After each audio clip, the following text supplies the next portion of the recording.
Bureau. तो mission 2022 के लिए बीजेपी का प्लान यूपी तैयार है। टीम मोदी ने दिल्ली बुलाकर योगी को विजय मंत्र दे दिया है। अब बीजेपी 8 फॉर्मूले से यूपी में चुनावी दांव लगाएगी।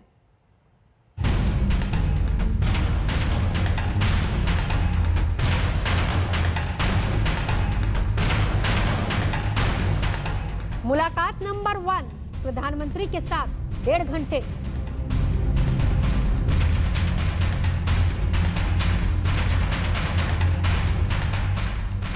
मुलाकात नंबर 2 अमित शाह के साथ 1 घंटे।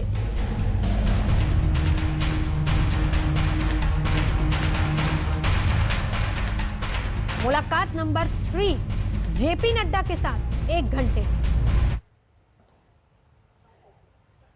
और बड़ी खबर बता दें, दिग्विजय सिंह के क्लब हाउस वाले ऑडियो पर संबित पात्रा प्रेस कॉन्फ्रेंस कर रहे हैं।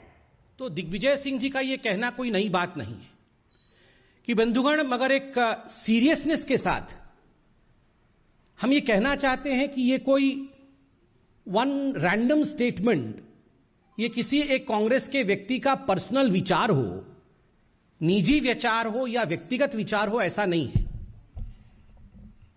कुछ दिनों पहले हमने एक टूल किट के विषय में भी जिक्र किया था। ये सारा जो आप देख रहे हैं, ये सारा उस टूल किट का हिस्सा है। All this is part of the tool kit of Congress party. Bharat को किस प्रकार से अपदस्थ करना है, हिंदुस्तान के खिलाफ किस प्रकार से बोलना है, मोदी जी के खिलाफ किस प्रकार जहर उगलना है, भले उसके लिए पाकिस्तान, चीन इत्यादि से समर्थन क्यों ना लेना पड़े, यह सारा कुछ कांग्रेस के उस टूल किट का हिस्सा है, जिस टूल किट के विषय में भारतीय जनता पार्टी ने खुलासा भी किया था और हमारे तमाम बड़े नेताओं ने कांग्रेस का पर्दाफाश किया था। बंधुगण, इस क्लब हाउस में हम देखते हैं कि पाकिस्तान का एक पत्रकार, पाकिस्तान का एक जर्नलिस्ट किस प्रकार से मोदी जी के हटने के बाद भारत की सत्ता क्या होगा, भारत के सत्ता का पॉलिसी कैसा होगा, कश्मीर पॉलिसी कैसा होगा, इस पर सवाल पूछता है। आप खुद बताइए, आप में से यदि कोई उसमें मौजूद होता, आपसे यह सवाल पूछा जाता, तो स्वाभाविक है हम में से कोई भी व्यक्ति उस पत्रकार को कहता, अरे भाई पत्रकारिता तो ठीक है, हमारे यहां सरकार कब परिवर्तित होगी, कैसे परिवर्तित होगी, इसमें आपको नाक घुसाने की आवश्यकता क्या है, इस विषय में आपको व्यक्तिगत रूप से इंटरफियर करने की आवश्यकता क्या है, आप तो पाकिस्तानी हैं। मगर नहीं, दिग्विजय सिंह जी ने धन्यवाद देते हैं, थैंक यू, थैंक यू कहने के बाद दिग्विजय सिंह जी ओब्लाइज करते हैं और उत्तर देते हैं कि अगर मोदी जी हट जाते हैं सत्ता से, तो जो कश्मीर पॉलिसी होगी उसके अंतर्गत कांग्रेस की जो सरकार आएगी वो आर्टिकल 370 को फिर से रिवोक कर देगी, अर्थात आर्टिकल 370 को, 370 को जम्मू कश्मीर में पुनः स्थापित करेगी। आप सोचिए जरा, ये दो चीजें दर्शाता है। एक तो कांग्रेस का पाकिस्तान के साथ सांठगांठ, कांग्रेस का पाकिस्तान के साथ खड़ा होना, दोनों के विचार एक जैसे हैं, कांग्रेस और पाकिस्तान के विचार एक जैसे। और दूसरा, आज कश्मीर में जिस प्रकार की शांति का वातावरण है, वहां जिस प्रकार से महिलाओं के अधिकार को लेकर कश्मीर आगे बढ़ा है, बच्चों की शिक्षा का अधिकार आगे बढ़ा है, ऐसे कई 100 हिंदुस्तान के लॉ है, कानून है, जो हिंदुस्तान में लागू होते थे और जम्मू कश्मीर में लागू नहीं होते थे, आज वो वहां लागू हो रहे हैं, वहां के लोगों का जीवन सुचारू रूप से आगे बढ़ रहा है। उसके खिलाफ भी कांग्रेस एक वातावरण तैयार करना चाहती है। बंधुगण, एक पैटर्न है, आप अगर डॉट्स को ज्वाइन करेंगे तो आप देखेंगे आज जो दिग्विजय सिंह जी ने कहा है, मुझे तो पूरा शक है कि यह पूरा का पूरा स्टेज मैनेज था। उस पत्रकार को दिग्विजय सिंह या कांग्रेस पार्टी के किसी बड़े नेता ने ही कहा होगा कि यह सवाल आप पूछना, ऐसा नहीं है कि उसने कोई रैंडम सवाल पूछ लिया, यह सब स्टेज मैनेज होता है, यह टूल किट का हिस्सा है।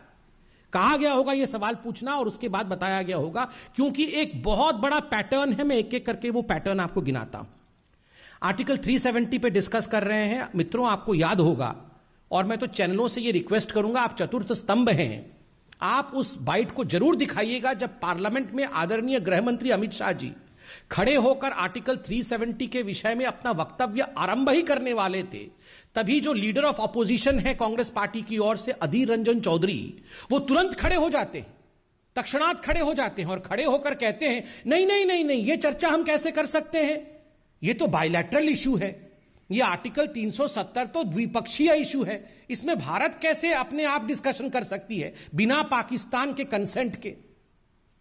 तो ये तो हिंदुस्तान के पार्लियामेंट के पटल पे किस प्रकार से कांग्रेस पार्टी का पर्दाफाश हुआ था, ये पूरे हिंदुस्तान ने देखा था। और तो और अधीर रंजन चौधरी जी के पीछे स्वयं श्रीमती सोनिया गांधी जी मौजूद थी, और ये सब कुछ सोनिया गांधी जी के उकसाने पर अधीर रंजन चौधरी ने कहा था कि how can article 370 be discussed unilaterally by the Indian parliament, it is a bilateral issue.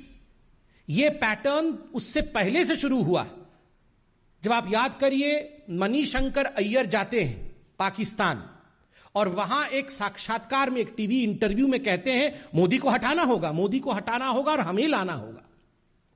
ये मोदी को हटाना होगा और कांग्रेस को लाना होगा, ये गुहार कोई आज से नहीं, जब से मोदी जी हिंदुस्तान के प्रधानमंत्री बने हैं तब से ये गुहार कांग्रेसी नेता, कांग्रेस के दिग्गज नेता पाकिस्तान से लगा रहे हैं। और आप सिमिलैरिटी देखिए, 2014 के आसपास जब मणिशंकर अय्यर कह रहे थे मोदी को हटाना होगा, पाकिस्तान का वो एंकर था, वो डर गया, वो बोलता हम कैसे हटाएंगे जी। मतलब वो सोचा कि ये किस प्रकार का डिस्कशन हो रहा है, मगर मणिशंकर अय्यर अड़े रहे मोदी को हटाना होगा, आपकी मदद से हटाना होगा। और कल जो क्लब हाउस में हुआ है उसमें भी मोदी को हटाना होगा, मोदी के हटने के बाद का भारत कैसे होगा, ये चिंता पाकिस्तानियों और कांग्रेसियों के बीच में चल रही। बंधुगण, ये वही मणिशंकर अय्यर भी हैं। आप याद करिए, हम जम्मू कश्मीर के विषय में बात कर रहे हैं, विगत अगस्त के महीने में ये वही मणिशंकर अय्यर है जिसने कश्मीर और जम्मू को कंपेयर किया था फिलिस्तीन के साथ, कि हिंदुस्तान ने जम्मू कश्मीर को फिलिस्तीन बना दिया है। ये किस प्रकार का संदेश पूरे विश्व में भेजते हैं। और इन सबके सरगना, चाहे वो दिग्विजय सिंह हो, चाहे वो मणिशंकर अय्यर हो, ये सबके सरगना है आदरणीय राहुल गांधी जी। राहुल गांधी जी, आपको याद होगा, आर्टिकल 370 जब एब्रोगेट हुआ था, उसके बाद उन्होंने 25 अगस्त 2019 को एक ट्वीट किया था और उन्होंने कहा था आर्टिकल 370 हटा करके हिंदुस्तान की सरकार ने एक भारी गलती कर दी है और बहुत बड़े रूप में जम्मू कश्मीर में लोगों के ऊपर आक्रमण हो रहा है। हजारों लोगों के, एक बाइट में उन्होंने कहा था पार्लियामेंट के बाहर, हजारों लोग हताहत हो गए हैं, मारे गए हैं, और इंडिया में जम्मू कश्मीर में कोई डेमोक्रेसी और लोकतंत्र नहीं है। नतीजा, 25 तारीख को राहुल गांधी ये ट्वीट करते हैं और 27 तारीख को, 2 दिन बाद, एक डोसियर बना करके, एक चिट्ठी लिख करके इमरान खान, पाकिस्तान के राष्ट्राध्यक्ष इमरान खान, इसे यूनाइटेड नेशन, संयुक्त राष्ट्र में डिपॉजिट करते हैं और कहते हैं देखिए ये इंडिया का वक्तव्य है, ये इंडिया के ऑपोजिशन लीडर का वक्तव्य है। आप सोचिए जरा, मुझे तो शक है कि ये किस प्रकार से टाइमिंग थी कि 25 तारीख को राहुल गांधी का ट्वीट और 27 तारीख को यूनाइटेड नेशन में प्रस्तुत हो जाना। कहीं ये साठगांठ तो नहीं? ये कितना बड़ा टूल किट है। कहीं ये साठगांठ तो नहीं कि हां मैं ट्वीट करूंगा तुम उसे प्रस्तुत कर देना, और हजारों लोग मारे गए। किस प्रकार से झूठ फैलाया गया, एक पैटर्न है।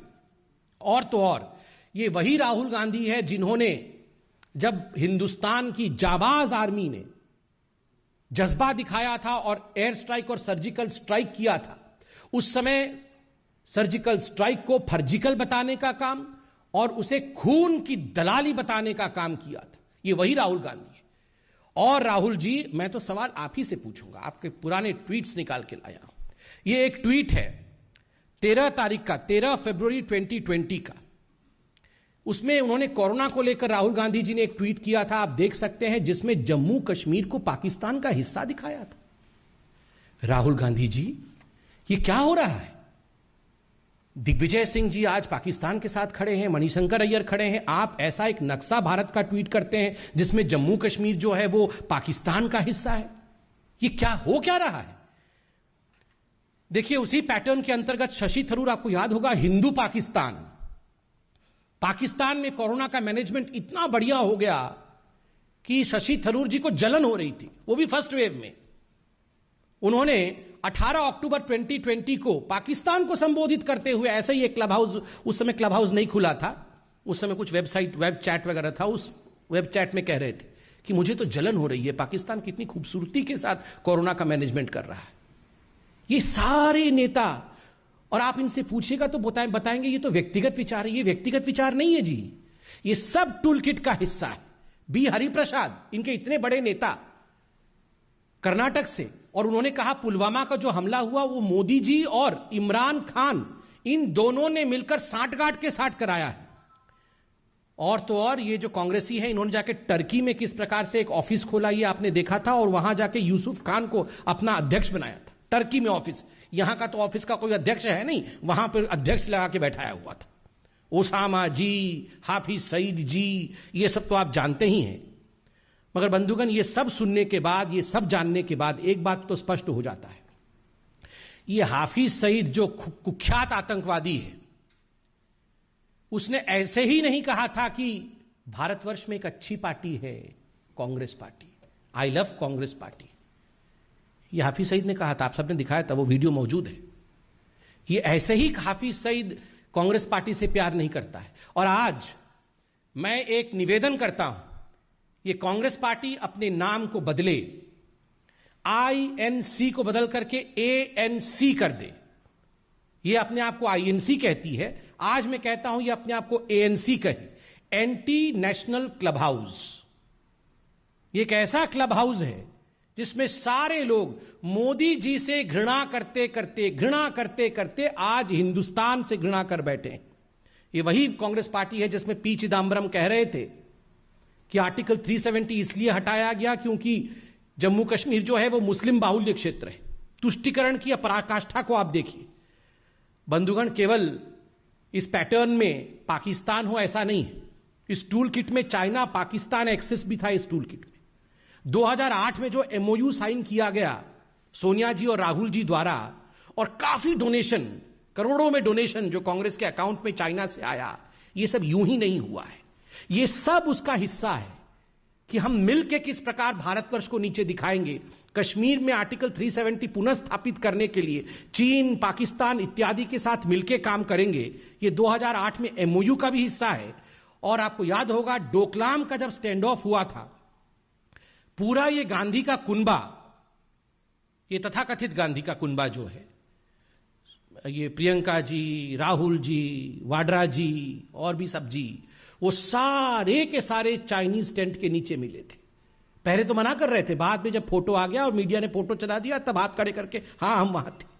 आप बताइए ये किस प्रकार की राजनीति कांग्रेस पार्टी कर रही है। आज भारतीय जनता पार्टी इस मंच से आज हम ये डिमांड करते हैं कि दिग्विजय सिंह जी ने पाकिस्तान के एक पत्रकार को जिस प्रकार से मोदी के हटने के बाद भारत कैसा होगा, उसमें हम आर्टिकल 370 को बहाल कर देंगे।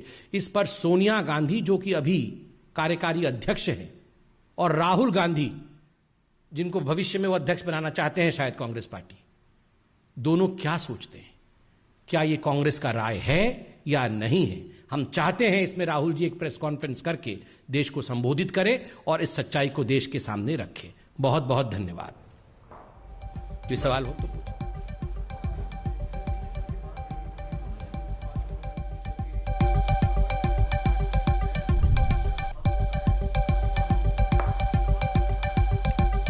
क्या शाल कंसीडर क्या है?